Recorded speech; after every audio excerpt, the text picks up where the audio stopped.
तर मंडळी, काळ बदलला आणि आपली बोलण्याची पद्धतसुद्धा बदलली. अर्थात ते साहजिकच आहे म्हणा. पण तरीही एक गोष्ट तुमच्या लक्षात आली आहे का? पूर्वी आपण जितक्या म्हणी वापरायचो बोलताना, तितक्या आता नाही वापरत. म्हणजे अगदी क्वचित. पण काळ कितीही बदलला ना, तरी ह्या म्हणी अजूनही तितक्याच अर्थपूर्ण आणि काळाशी सुसंगत अशाच आहेत. म्हणजे जीवन जगताना ते नेमकं कसं जगलं पाहिजे ह्याचं अक्षरशः मार्गदर्शनच करतात त्या. तर आत्तापर्यंत आपण 2 म्हणी बघितल्या. अति तेथे माती आणि असेल तेव्हा दिवाळी आणि नसेल तेव्हा शिमगा. आता पुढची म्हण बघूया. तर आजची म्हण आपल्याला माहितीच आहे. असतील शीते तर जमतील भुते. आता ह्याचा अर्थ बघूया. म्हणजेच एखाद्या व्यक्तीकडे जर पैसा, संपत्ती, काही अधिकार किंवा त्या व्यक्तीकडून आपला काही फायदा होणार असेल, तर त्याच्या भोवती स्वार्थी, मतलबी आणि लोभी अशी माणसं गोळा होतात. म्हणजेच ही म्हण मानवी स्वार्थावर भाष्य करते. जिथे निस्वार्थ प्रेमाऐवजी फक्त फायद्याला महत्त्व दिलं जातं. आता ही म्हण आपल्या आयुष्याच्या प्रत्येक गोष्टीत कशी लागू पडते ते बघूया. म्हणजे सहज जरी विचार केला ना, तरी घडून गेलेल्या कितीतरी गोष्टीमध्ये ह्या म्हणीचा प्रत्यय आपल्याला येईल. बरं, तो तर आता इतिहास झाला. पण आता सध्या आपल्या आयुष्यामध्ये ही म्हण कशी उपयोगी पडते ते बघूया. आता वयाच्या विशिष्ट टप्प्यावर आपण जेव्हा आपल्या आयुष्याचा विचार करतो, तेव्हा पूर्वीपासून आत्तापर्यंत कित्येक माणसं आपल्याशी किती वेगवेगळ्या प्रकारे वागत होती ते आपल्याला आठवतं आणि नकळत हसायलाच येतं. कारण ही म्हण आणि तिचा अर्थ. त्यामुळे ही म्हण लक्षात ठेवा आणि माणसांचे वेगवेगळे रंग अगदी एन्जॉय करा. चालायचंच हो, मनुष्य स्वभाव, दुसरं काय. आता समाजात सुद्धा आपण बरेचदा बघतो, ज्या व्यक्तींकडे खूप संपत्ती आहे, सत्ता आहे, काही विशेष अधिकार आहेत, अशा लोकांपुढे हौशे, नवशे आणि गौशे तसेच इतर अनेक प्रकारच्या लोकांची गर्दी असते. पण त्याच व्यक्तींकडे ह्या जर गोष्टी नसतील, तर ती गर्दी आपोआप कमी होते. कारण असतील शीते तर जमतील भुते. ही म्हण इथे अगदी योग्य लागू पडते. पण ह्या म्हणीचा विचार करताना, समाजात वावरताना आपण सुद्धा समाजाचा एक भाग आहोत. त्याच्यामध्ये सुद्धा ज्या व्यक्तीकडे खूप प्रतिष्ठा आहे, खूप संपत्ती आहे, त्यांना अगदी विशेष मान सन्मान दिला जातो. पण समाजामध्ये अशा सुद्धा व्यक्ती आहेत ज्यांच्याकडे संपत्ती, सत्ता, अधिकार असं काही नाही आहे, पण जीवन जगताना मौल्यवान अशी जीवनमूल्य ते आपल्या जगण्यात वापरतात आणि त्या जीवनमूल्यांवर त्यांची खूप निष्ठा आहे.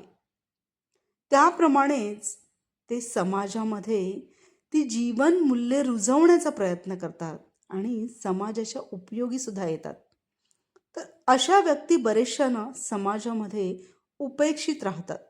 आपणही तिथे मग त्यांना थोडा दुजाभावच देतो.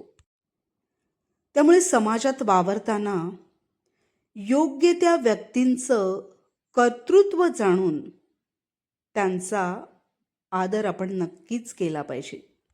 आता आपल्या रोजच्या जगण्याबद्दल बोलूया. जसं की आपल्या ऑफिसमध्ये किंवा कामाच्या कुठल्याही ठिकाणी आपण करत असलेली मदत किंवा काही कौतुक किंवा आणि बरंचसं सहाय्य, त्याच्यामागे आपला काही स्वार्थ तर नाही ना, याचा आपण जरूर विचार केला पाहिजे. कारण काय, जीवन जगताना निस्वार्थ भाव खूप महत्त्वाचा आहे. नाहीतर काय, ह्या म्हणीप्रमाणेच आपला जर काही फायदा होणार असेल तरच आपण दुसऱ्यांना मदत करतो असा त्याचा अर्थ होईल. त्यामुळे नक्की ह्याचा विचार करा. कारण हा निस्वार्थ भावच तुम्हाला तुमच्या चांगल्या भविष्याकडे नेत असतो. त्यामुळे एक कर्म म्हणून ह्याचा जरूर विचार करा. आता आपलं कुटुंब आणि आपली नाती त्याबद्दल बोलूया. म्हणजे बरेचदा ना आपण आपल्या नात्यांना फार गृहीत धरतो. आपल्या माणसांनी केलेली मदत, त्यांनी आपल्यासाठी केलेले कष्ट किंवा आणखीन बऱ्याच गोष्टी याबद्दल आपण कधी मनापासून त्यांना थँक्यू म्हटलंय का? म्हणजे मी असं का म्हणते, म्हणजे आपल्या सर्वसामान्य माणसांच्या आयुष्यातलं एक छोटंसं उदाहरण. आपली मुलं जेव्हा लहान असतात तेव्हा त्यांना आपल्या आईवडिलांनी, आपल्या सासू सासऱ्यांनी किंवा घरात ज्या कोणी ज्येष्ठ मंडळी आहेत त्यांनी खूप प्रेमाने सांभाळलेलं असतं. आता आपली मुलं मोठी झाली, पण आपण त्याबद्दल त्यांना कधी थँक्यू म्हटलंय का मनापासून? कृतज्ञता व्यक्त केली आहे का ह्याचा नक्की विचार करा. कारण काय, आधी आपल्याला त्यांची गरज होती तेव्हा आपण खूप प्रेमाने त्यांच्याशी वागायचो.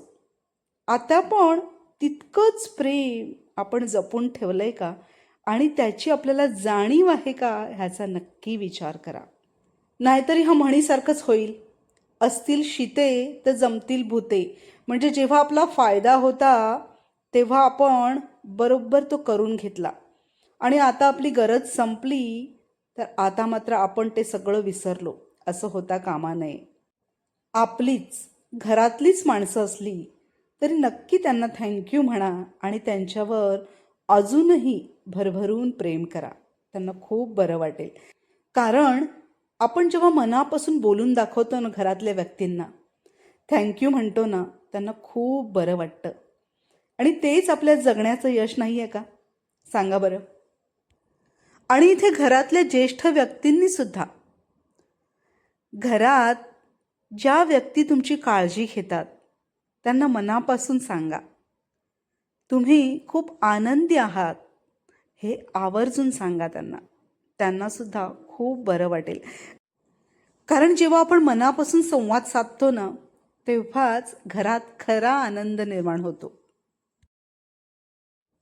त्यामुळे आयुष्य जगताना प्रत्येक टप्प्यावर आणि प्रत्येक बाबतीत आपण निस्वार्थ भाव जपतोय ना ह्याचा आपण नक्की विचार केला पाहिजे. कारण जग कसंही असू दे, आपल्या मनात जपलेला हा निस्वार्थ भाव आपल्या आनंदी आयुष्यासाठी खूपच महत्त्वाचा आहे. त्यामुळे असतील शीत तर जमतील भूत ह्या म्हणीप्रमाणे आपल्याला वागायचं नाहीये. कारण कितीही संपत्ती असली तरी कामी काय येतं? पुण्य. आणि ते पुण्य आपल्याला आपल्या निस्वार्थ भावातनं क्षणोक्षणी गोळा करत राहायचं आहे. त्यामुळेच आपलं हे आयुष्य खूप आनंदी होणार आहे.